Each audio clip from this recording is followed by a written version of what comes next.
joke about Greta Thunberg falling off. She's sort of fallen into obscurity in her activism. And where is this girl at? But what was I saying? Oh yeah, Greta Thunberg fell off. Bitches in the gutter.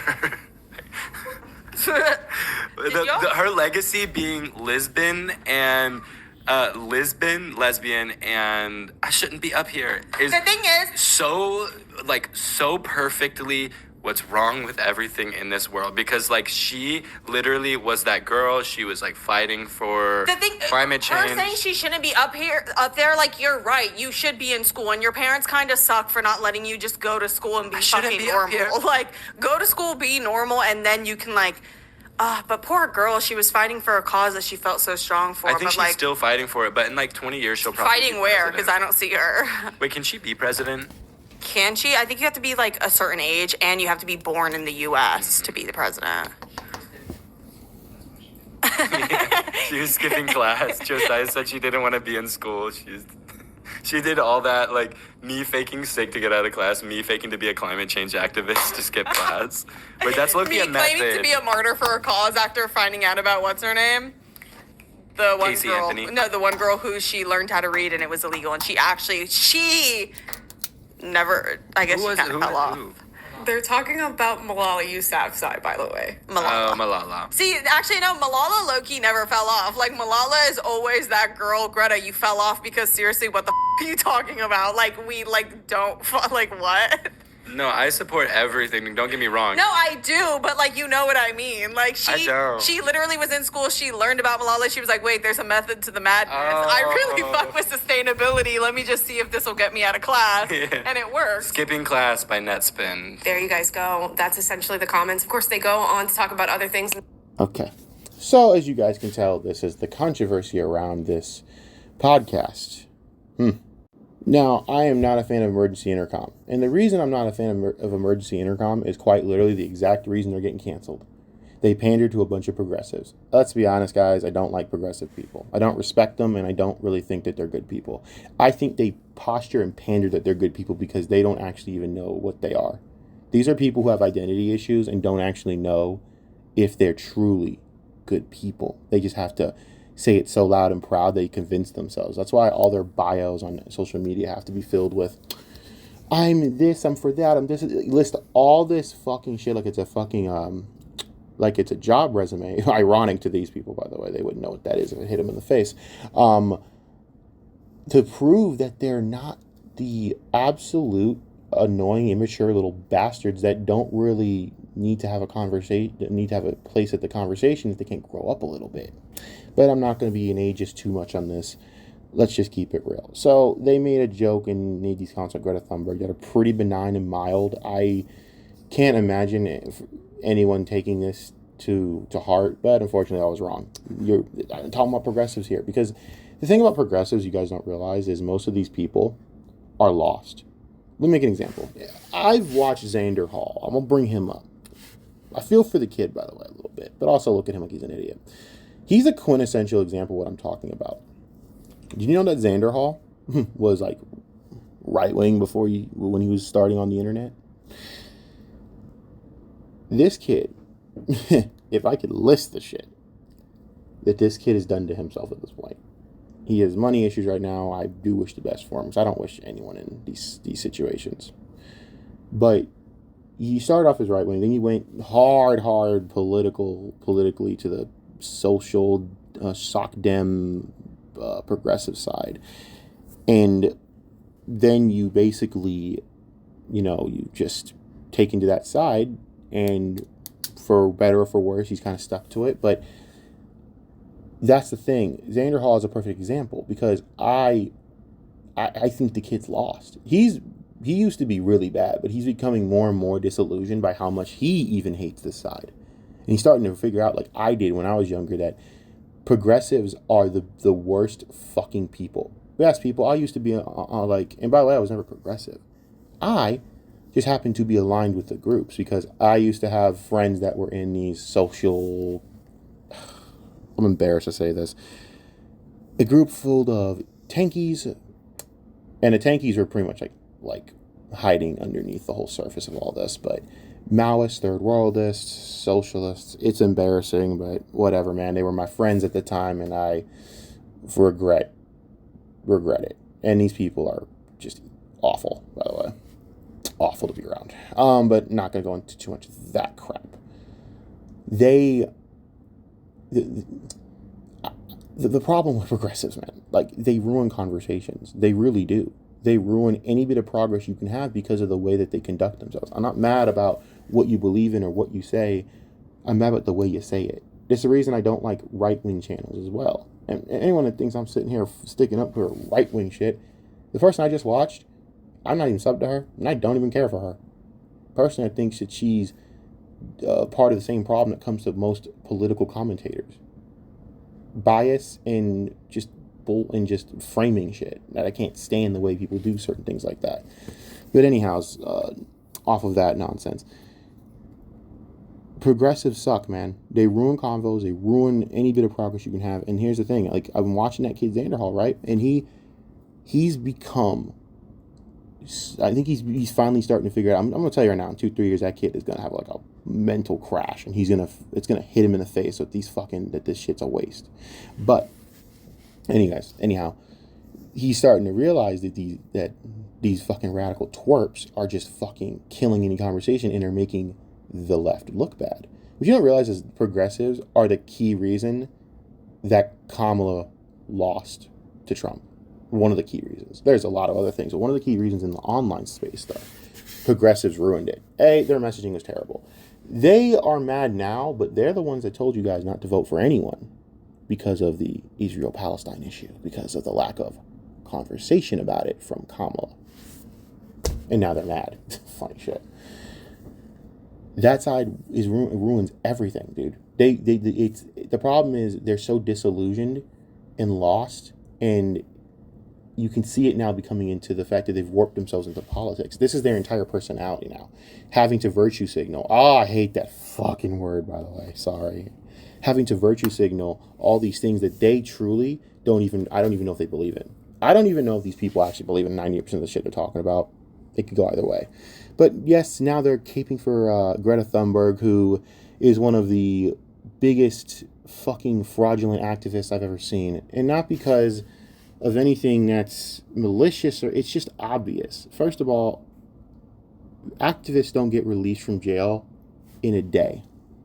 Every single time. In different countries.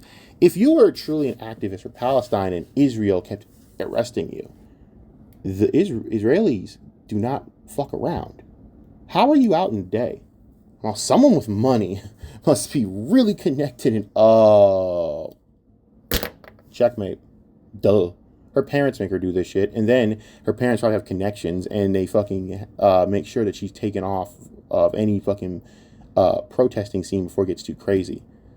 How is every authority force that she ever runs into always so nice and cordial to her? I've never seen her ever assaulted, nothing. Thank God, by the way. I don't ever want that to happen, but think about that. I've never seen anything happen to you. I've seen her take pictures with the same authority force, smiling with them moments before things pop off, and she's quote-unquote arrested. Yeah, she's not a real activist, and anyone that believes that's a fucking idiot. Par for the course for these dumbasses who talk about college all the goddamn time, yet they're so stupid they don't even realize that there's nothing more than a fucking South Park stereotype. You'll understand, guys, a lot more when you go to college, with the corporations, man. And all they're fucking doing is sitting there smoking weed, doing fucking nothing, wasting their time sitting on their asses at a fucking Def Jam fucking festival. This is literally that South Park episode. Remember the college liberal hippie? That's what these people are. They do nothing. They talk down to people, but they don't really do anything. And then they just fucking sit there and whine profusely about things that they refuse to fucking change at all because they're empty inside. People who have actually things to do don't sit there every day talking down to people about issues that they truly have no control over. You know? And then one of the big things is this has been a building issue with them. See, what people don't realize is this has been a building issue. They have been, this has been coming because apparently they don't like these two podcasters, Enya and Philip, right? They don't like the fact that Enya and Philip are not talking enough about the conflict over there enough, and they're mad But here's the thing, and I can't believe agreeing with Nicholas fucking D'Oreo. I don't like that annoying shit, but god damn it, when a broken clock is right, a broken clock be right twice a day. Yes, they do want you to talk about this subject so they can either sway you or use you as content to downtrodden you. And then the irony is these people also are not educated on the subject either, because a lot of them don't even know the laws of these countries they hate. Like, these people will get mad about Gal Gadot, and then you tell them, you do realize Gal Gadot didn't serve in any combat, and she was forced to do it because of Israeli law. Well, still, yeah, shut the fuck up. You don't know what you're talking about. You have no education. Get the fuck out of my face. This is the problem, man. These are the people who always constantly like have to cry. They came in my mentions actually, like over a Hassan video. I ignored them instantly and just blocked them. I don't argue with these people because they're too young. They don't have nuanced any conversation. They're just gonna label you all these things without even knowing a thing about you. Oh, I'm a transphobe. Okay. And how do you know that I have an issue with trans people? I could care less what the fuck they do. In fact, I've argued against right-wing people for bringing them up constantly in conversations for the last 3 years. If you guys want them to go away, then just don't talk about them because they're less than 1% of the population. Checkmate. Oh, you just support genocide. Nigga, I'm black. When did black people start supporting genocide? I thought we hated that shit. We can't even stand slavery. Now we support genocide? I didn't know that. Thanks for telling me that, dog. Nigga, what? This is what I gotta hear. Actually, you gotta get told by these people this shit. You then get it's just projection because they don't have the actual they don't have the ability to argue you on this shit. They just want to label you, and the reason they label you is because they have to make you the extreme enemy to justify their own insecurities, and it's pathetic. That's sad. I pity it, really.